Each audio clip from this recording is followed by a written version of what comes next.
Hi YouTube, it's Nikki with Our Simple Life. Welcome back to my kitchen. Again today I am preserving peaches as part of the Every Bit Counts challenge that Three Rivers Homestead is hosting. Today I'm going to be canning peaches in a large project. I am going to be using the Ball Blue Book Guide to Preserving, and I'm going to do canned peaches, peach preserves, as well as some peach vinegar from the remains of what we don't use. So I invite you to stick around and check out all of these processes so that you can be preserving for your family as well. Join me. I'm going to be putting up these peaches. First of all, I'm going to start out with washing them and peeling them and slicing them into smaller bits.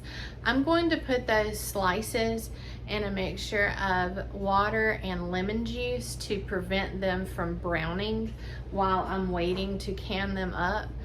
I'm also going to save the skins and the pits that I don't use in order to use for my peach preserves, as well as the peach vinegar that we're going to be making. So stick around and come join me.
So now that I've just about got all of my peaches cut up, I'm going to go ahead and start making the syrup.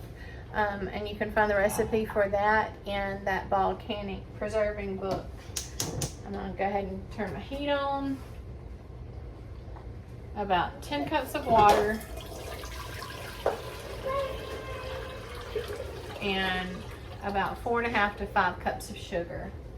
And this is going to be the syrup that I can my peach slices in.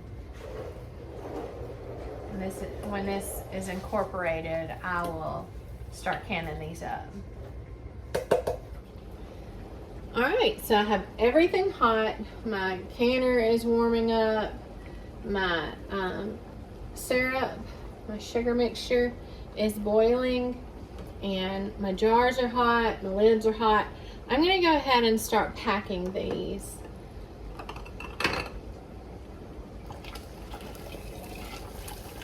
Ooh, that steam is hot. Alright, for our first jar.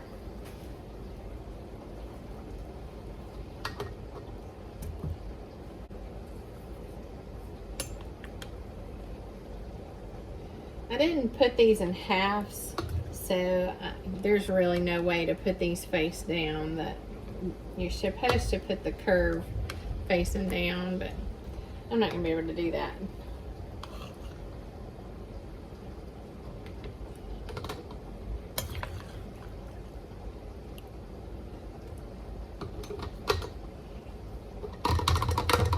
I'm going to give it a little shake so they can settle down in there.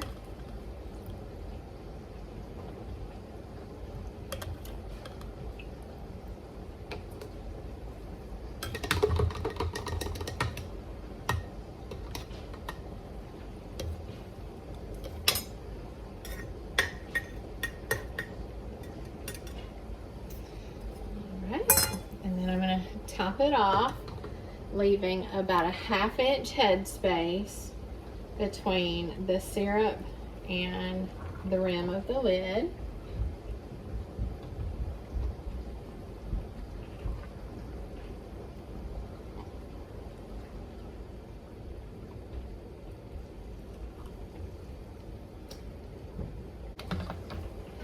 Alright, and then I'm just going to push around and make sure I get every bit of air bubbles out.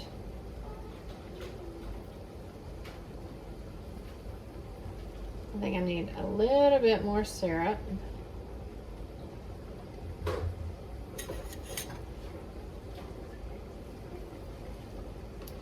No, I'm not comfortable with the fruit. I mean, I know it doesn't say that it's a problem to leave it out, but I'd rather be on the safe side and have it completely covering my food.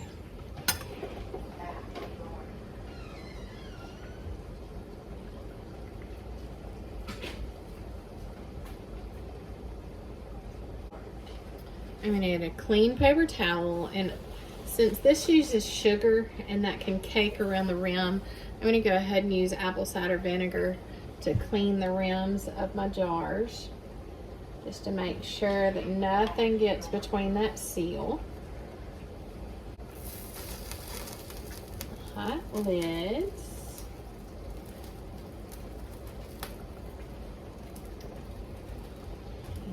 And center it and putting my lid on to fingertip tight.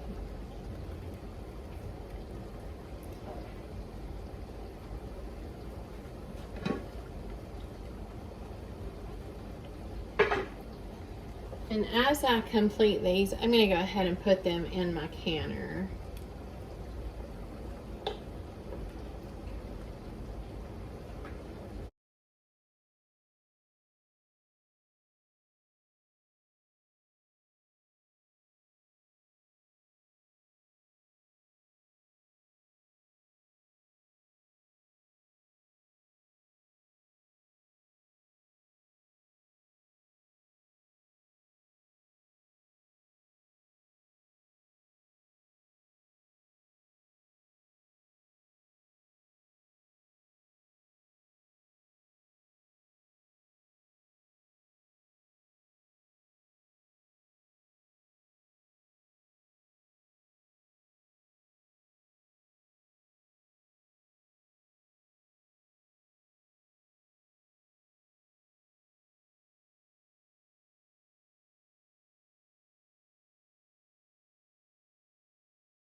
All right, now here I'm just adding more water to cover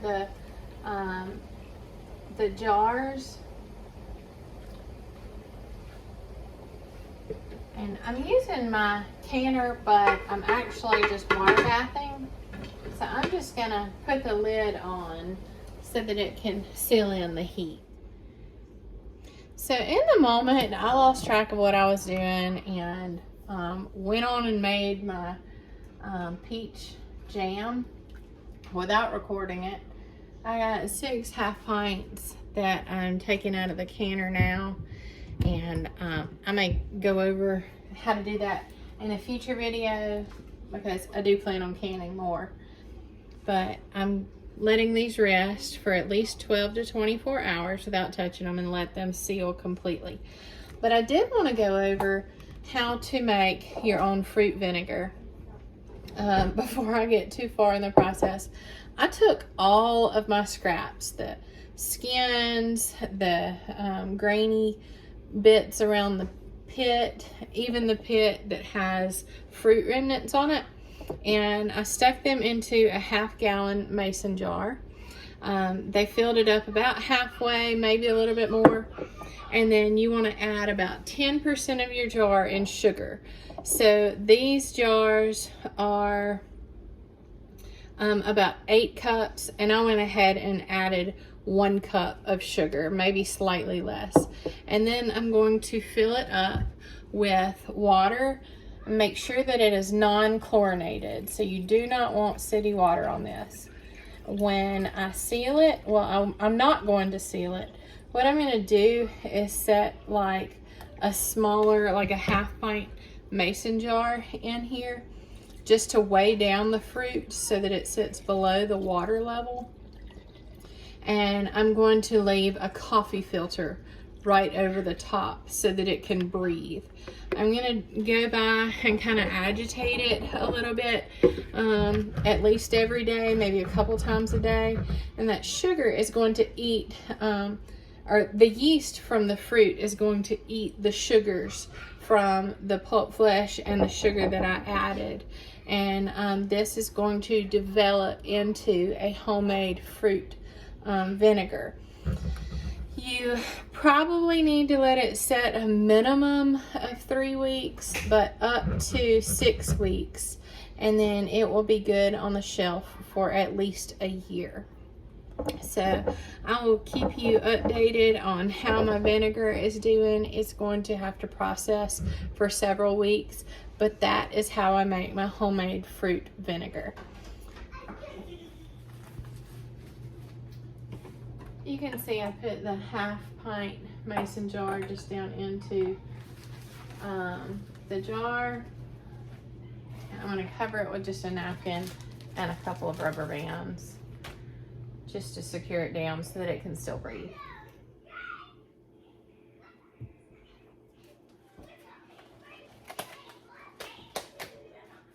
I pushed the jar a little further, too far down.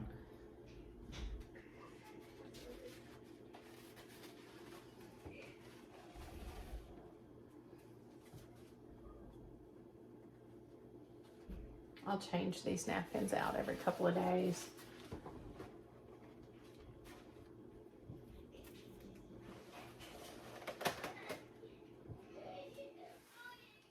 So this was a pretty productive canning day. I got 2 pints of the okra for frying. I've already shown you guys how I do that. I got 3 quarts of peaches and another pint of peaches. I got 6 1/2 pints of peach jam and 2 jars of peach vinegar. Thank you so much for joining me in my kitchen today, and I hope that you would continue to check out my videos on what I'm preserving this month. I hope I give you some great ideas, and comment below and let me know what you're preserving. Be sure to like, share, and subscribe to my channel, and join me next time.